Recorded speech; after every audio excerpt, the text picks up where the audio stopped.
네, 여러분 안녕하세요. 문선생입니다. 오늘 주말이었고 이제 이 유튜브가 올라갈 때쯤이면 월요일인데 한 주 잘 시작하시길 바라면서 최근에 뭐 투자 동향 이런 것들 심리에 대해서 좀 이야기를 해보려고 합니다. 2020년 코로나 버블 당시에 굉장히 인기를 끌었던 투자 방식들이 있는데 뭐 주로 제 기억에 나는 건 세 가지인데 지식산업센터, 이른바 아파트형 공장이고, 그리고 지방의 공시 1억 이하의 아파트, 공시지가 1억 이하의 아파트, 그리고 마지막으로 남은 게 생활형 숙박시설, 이런 식이었던 것 같아요. 근데 이 생활형 숙박시설 기사를 보다 보니까 이 이야기는 좀 짚고 넘어가야 할 것 같아서 제가 영상의 컨텐츠로 좀 올리고 있습니다. 첫 번째로 방금 말씀드렸던 것처럼 2020년 코로나 버블 당시에 워낙에 많은 유동성이 풀렸기 때문에 좀 투자 자산들이 생겨났죠. 늘어나는 그런 유동성에 비해서 정부에서 아파트 규제를 하다 보니까 지식산업센터라는 아파트형 공장과 그리고 생활형 숙박시설, 일명 레지던스라고 불리우는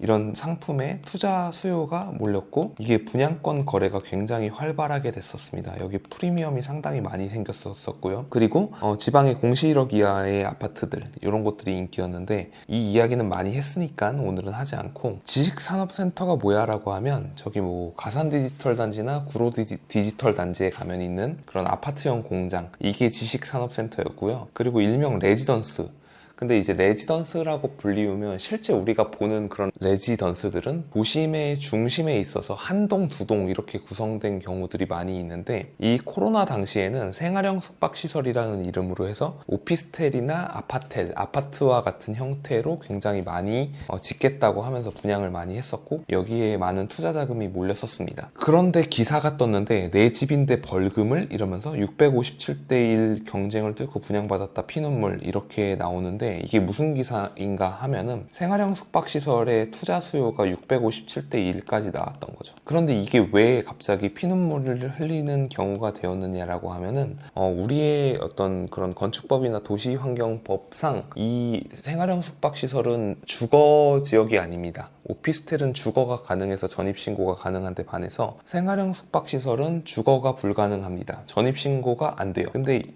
여기를 분양받을 당시에는 규제 완화를 통해서 이게 오피스텔이 된다, 아파트가 된다, 이렇게 되면 전입신고도 가능해지고 전세나 월세, 그런 임대 주는 것도 가능해진다라고 많이 홍보를 했던 걸로 저는 알고 있어요. 그런데 그게 실제로 그렇게 쉬운 게 아니었고, 정권이 바뀌고 나서도 이거를 구제하기 위해서 국토부에서는 올해 10월까지, 2023년 10월까지는 뭐 변경할 수 있는 룸을 주겠다라고 했는데, 이거를 각 지자체에서 규제 완화를 해주거나 오피스텔로 용도 변경을 해주는 건데, 그 용도 변경이라는 게 그렇게 쉬운 게 아니거든요. 그러니까는 도저히 가망이 없어서, 만약에 이게 오피스텔로 전환이 안 되게 되면 레지던스에 전입신고를 해 있는 건 불법이기 때문에 분양가의 10%를 과태료로 내야 한다라는 말이 이제 이행강제금이라는 걸 내야 한다라는 거죠. 그런데 이제 지금 벌써 2023년 3월이니까 이 7개월 안에 10월까지 용도 변경을 해야 되는데, 여기에 가능한 조건을 갖고 있는 생활형 숙박시설은 찾기 어렵고 오피스텔로 전환하고 싶어도 현실상 불가능하다라고 합니다. 근데 저는 이거는 조롱하고 싶지 않아요. 이분들이 투자하고 싶은 마음과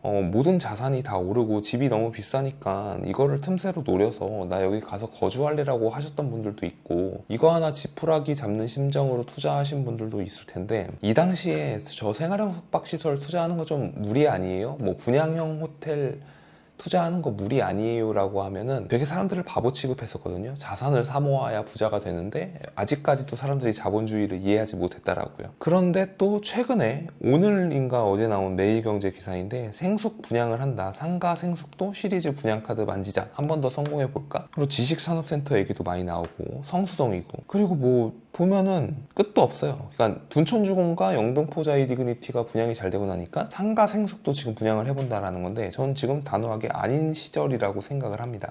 생활형 숙박시설과 지식산업센터 그리고 공시 1억 아파트들이 왜 인기가 있었나를 보면, 결국에 문재인 정부가 규제를 했는데 그게 풍선 효과가 생겨서 나타났던 것. 문재인 정부 당시에 규제의 이름이 핀셋 규제였고, 핀셋 규제라는 거는 어떤 버블이 발생하는 지역을 타겟해가지고 이 지역을 공략한다 라는 걸로 해서 핀셋 규제를 했던 건데, 그 당시 주로 규제했던 게 아파트만 규제하니까 결국에 뭐 생숙이나 오피스텔이나 분양형 상가, 뭐 지식산업센터 이런 쪽으로 돈이 빠져나간 거고, 공시 1억 이하는 아파트여도 규제를 면제해 주니까 지방으로 사람들이 몰려가서 법인 세워서 공시 1억 이하 아파트 투자하는 게 유행이 됐고, 이거를 안 하면 게으르고 실행력 없는 사람이 됐거든요. 참 그런 시절이 있었는데 금리를 올리고 나니까 단번에 그게 교체가 되죠. 윤석열 정부 들어서 부동산 정책이 정상화되었고, 그러니까 다시금 사람들이 아파트 투자에 눈을 돌리고 그 중에서도 서울 이쪽에 투자를 하러 오거든요. 그럼 이 시점에서 돈 많은 사람들이 볼 때 굳이 왜 생활형 숙박시설이나 지산이나 지방의 저가 아파트를 사가지고 골치 아파야 되냐 생각해보면, 결국에 이런 자산들이 인기가 있었던 이유는 저금리의 영향이라고 밖에 생각할 수가 없습니다. 제가 이제 저도 텔레그램 무료 채널을 운영하고 있는데, 어떤 분, 그냥 이거는 이제 공지 링크에 드리겠습니다. 근데 어떤 업자분이 텔레그램을 유료로 운영해서 제가 들어가가지고 이제 봤어요. 뭐라고 하나. 근데 역시나 뭐 멘트는 하나요. 자산을 사모아야 한다. 그리고 본인이 뭐 경기도 인근에 생활형 숙박시설 분양권을 샀고 지금은 눌림목이라고 생각한다. 그러니까 눌림목이라는 게 주식이 이렇게 오르기 전에 마지막에 좀 눌리다가 팍 올라가는 그런 시점을 말하는 거거든요.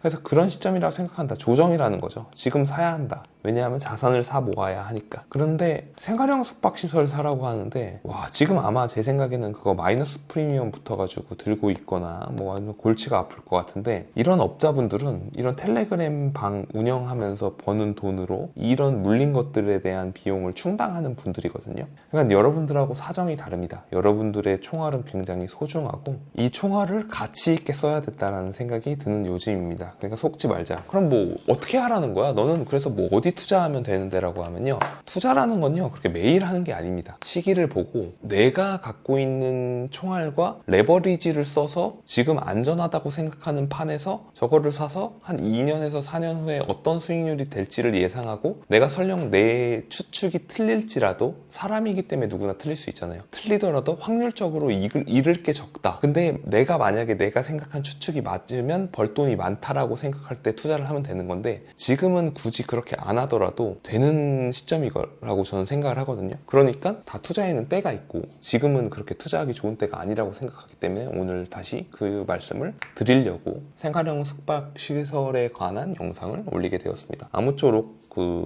좀 물려서 마음고생하는 분들이 잘 해결됐으면 좋겠고요. 그리고 이런데 아직 투자를 안 하시고 어떻게 해야 되나라고 고민하는 분들은 고민을 많이 하면서 돈을 잘 모으고 본업에서 좀 더 성과를 내서 내 연봉이나 가치를 올리고, 그러면서 기회를 계속해서 꾸준히 관심을 갖고 엿보는 게 가장 중요한 시점이다라고 말씀드리고 싶습니다. 오늘도 긴 영상 시청해주셔서 감사합니다. 오늘도 수고하셨습니다.